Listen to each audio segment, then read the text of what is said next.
Specifications ఒకసారి చూసే ప్రయత్నం చేద్దాం. ఎందుకంటే ఇది ఎందుకు అంత అడ్వాన్స్ మోడ్లో ఇది పనిచేస్తుంది, ఎందుకు తక్కువ దీనికి సంబంధించిన ప్రమాదాలు జరుగుతాయి అన్నది కూడా ఒక డిస్కషన్ జరుగుతున్న నేపథ్యంలో ఒకసారి దీని స్పెసిఫికేషన్స్ ఒకసారి చూద్దాము. ఈ స్పెసిఫికేషన్స్ చూసినప్పుడు మొత్తము 787 బోయింగ్ విమానాలు ఏవైతుందో అవి మొత్తం 3 వేరియంట్స్లో ఉంటాయి. అదైతే 787-8 మోడల్ ఒకటి ఉంటుంది. ఇప్పుడు ఏదైతే ఇప్పుడు కూలిపోయిందో అది 787 బోయింగ్ 787-8 మోడల్ అది. అలాగే 787-9 మోడల్, అలాగే 787-10 మోడల్ అని మొత్తం 3 వేరియంట్స్ బోయింగ్ విమానాల్లో మనకు కనిపిస్తుంటాయి. ఇవి మొత్తము కమర్షియల్ ఎయిర్ప్లేన్స్గా వీటిని మనము చెప్తుంటాం. పూర్తి స్థాయిలో కమర్షియల్ ఎయిర్ప్లేన్స్ ఉంటాయి కాబట్టి దీన్ని మొదటిసారి వచ్చింది December 15, 2009లో దీని మొదటి ఫ్లైట్ ఎగిరినట్టుగా మనకు సమాచారం ఉంది. ఓవరాల్గా చూస్తే మాత్రం ఇది సర్వీస్లోకి మాత్రం 2011 నుంచి యాక్టివ్గా పనిచేస్తున్నాయి. అంతేకాకుండా ఇవి రెగ్యులర్గా ఉన్నాయి. అంటే దీన్ని ప్రైమరీ మెటీరియల్స్ ఏమేమి ఉంటాయి, ఈ బోయింగ్ 787 విమానాన్ని తయారు చేసే క్రమంలో ఏముంటాయని ఒకసారి మనం గమనిస్తే 50% కాంపోజిట్ మెటీరియల్ ఉంటుంది ఇందులో. అంటే కార్బన్, ఫైబర్, రీఇన్ఫోర్స్డ్ పాలిమర్ ఏవైతే ఉంటాయో వాటితో వీటిని తయారు చేస్తారు. అంతేకాకుండా 20% అల్యూమినియం ఉంటుంది, 10% స్టీల్, అలాగే 5% అదర్ ఎలిమెంట్స్ ఏవైతే ఉంటాయో అలాంటివి ఉపయోగించి దీన్ని తయారు చేస్తూ ఉంటారు. సో జనరల్గా దీన్ని చూసినప్పుడు కూడా ఏంటంటే ఏదైతే దీని టేక్ ఆఫ్ వెయిట్ని మనం ఒకవేళ అబ్జర్వ్ చేస్తే దాదాపుగా 787-8 మోడల్ మనం ఏదైతే మాట్లాడుతున్నామో దాని ప్రకారం చూస్తే 227 టన్నుల బరువు ఉంటుంది. అది 227 టన్నుల బరువు ఉంటుంది. అంతేకాకుండా దీన్ని తీసుకెళ్ళడానికి ఫ్యూయల్ కెపాసిటీ మనం చూసినప్పుడు కూడా 1,26,206 లీటర్ల ఫ్యూయల్ కెపాసిటీ ఉంటుంది. అందుకే మనం చూస్తున్నాం అక్కడ విధ్వంసం అంత స్థాయిలో జరగడానికి కారణం ఏంటని చూస్తే 1,26,206 లీటర్ల ట్యాంకు ఫ్యూయల్ని తీసుకొని ఇది బయలుదేరే అవకాశం ఉంటుంది. ఆ స్థాయిలో దీనికి ఉంటుంది. ఇక క్రూజ్ స్పీడ్ ఎలా ఒకసారి గమనిస్తే క్రూజ్ స్పీడ్ ఎంత ఉంటుంది అంటే దాదాపుగా 567 అంటే మ్యాక్ 0.85 అంటే మనం అయితే 5th మోడల్ మాట్లాడుకుంటామో దాని ప్రకారం చూస్తే దాదాపుగా 567 మైల్స్ పర్ అవర్ అంటే 900 కిలోమీటర్లు దాదాపుగా ఇది స్పీడ్ నడిపే అవకాశం ఉంటుంది. 900 కిలోమీటర్ల ప్రతి గంట నడపడానికి దీనికి అవకాశం ఉంటుంది. ఇది కూడా 35,000 ఫీట్ల పైన ఇది ప్రయాణించడానికి దీనికి అవకాశం ఉంటుంది. సో ఓవరాల్గా చూస్తే దాదాపుగా 43,100 ఫీట్ల హైట్ వరకు ఇది వెళ్ళడానికి అవకాశం ఉంటుంది. అంతేకాకుండా క్యాబిన్ ప్రెషర్ చూసినా సరే 6,000 ఫీట్ వరకు ఆల్టిట్యూడ్ ఉంటుంది. 8,000 ఫీట్ వరకు ప్యాసింజర్ కంఫర్ట్ను కూడా ఇది క్రియేట్ చేసే అవకాశం ఉంటుంది. అంటే ఇలా చూసినప్పుడు దీని పర్ఫార్మెన్స్ కానివ్వండి మిగిలినవన్నీ చూసినప్పుడు కూడా చాలా మంచి ఫ్లైట్గా దీన్ని చెప్పుకుంటుంటారు. అందుకని దీనికి ఎక్కువ ప్రమాదాలు జరగవు అన్నది కూడా దీని మీద ఒక పేరు అయితే ఉన్న సిచ్యువేషన్ ఉంది. సో ఆ విధంగా చూస్తే మాత్రం ఖచ్చితంగా ఇది ఒక మంచి ఫ్లైట్. కానీ టైం బాగాలేకపోవడం వల్ల ఇది కూలిపోయిందా, లేకపోతే ఈ కూలే క్రమంలో దీంట్లో ఎయిర్ ఇండియాకి సంబంధించిన తప్పులు ఎన్ని ఉన్నాయి, దానికి సంబంధించిన మెయింటెనెన్స్ లేకపోతే సర్వీస్ రిలేటెడ్ ఇష్యూస్ ఎన్ని ఉన్నాయి, అంతేకాకుండా పైలట్ తప్పు ఏమైనా ఉందా, ఇవన్నిటి మీద కూడా పూర్తి స్థాయిలో నివేదిక రావాలంటే మరి కొద్ది రోజులు వెయిట్ చేయాల్సిన అవసరం అయితే మనకు కనిపిస్తుంది. ఓవరాల్గా చూస్తే మాత్రం బోయింగ్ 787-8 మోడల్ ఏదైతే ఉందో ఆ మోడల్లో విమానం ఇవాళ కూలిపోయింది. ఆ విమానం కూలిపోయేటప్పుడు దాదాపుగా 1,00,000 లీటర్లకు పైగా దాంట్లో ఫ్యూయల్ ఉన్నట్టుగా అయితే మనము భావించాల్సిన అవసరం అయితే మనకు కనిపిస్తుంది. ఎస్ వెంకట్.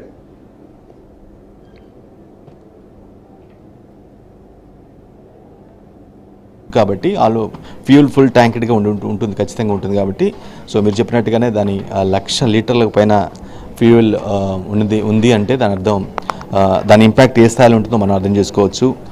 ఒక్కసారి క్రాష్ అవుతే ఒకసారిగా పేలిపోవడం కానీ, అంటే ఆ ట్యాంక్ పైలిపోవడం, లేదంటే నెక్స్ట్ వెంటనే మంటలు వ్యాపించడం కానీ, క్షణాల్లో మొత్తం విమానం మొత్తం వ్యాపించడం, అక్కడ ఎక్కడైతే కూలిపోతుందో అక్కడ కూడా ఆ మంటలు మొత్తం కూడా వ్యాపించడం కానీ, దహించేలాగా చేయటం కానీ, ఇవన్నీ కూడా దానికి ఇన్ఫ్లమబుల్గా ఉన్నటువంటి ఆ ఫ్యూయల్కి ఉన్నటువంటి గుణమే అది. కాబట్టి ఆబ్వియస్గా దాని ఇంపాక్ట్, దాని ప్రభావం చాలా ఎక్కువగా ఉంటుంది.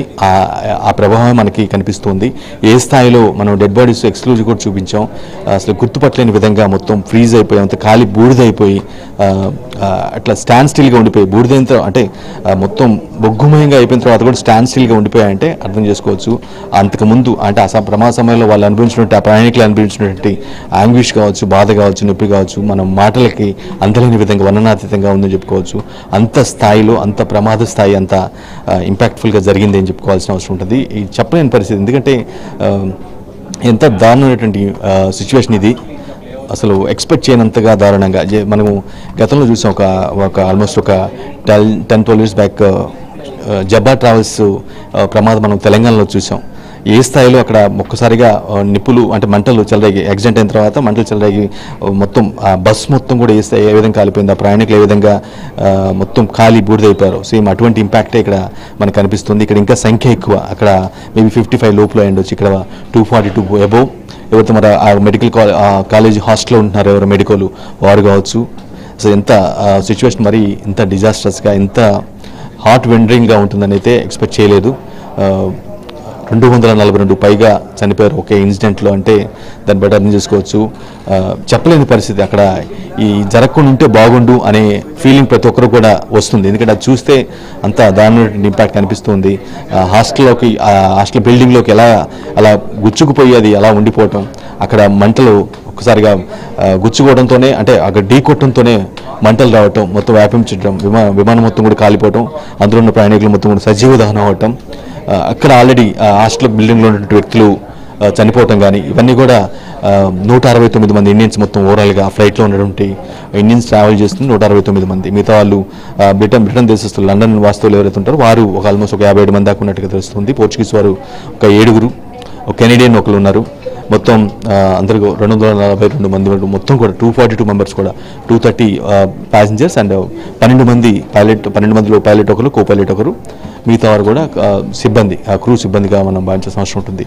సో విధంగా ఒక భారత విమానయాన చరిత్రలోనే ఈ దారుణమైన ఇన్సిడెంట్ ఎప్పుడు కూడా గుర్తుండిపోతుంది.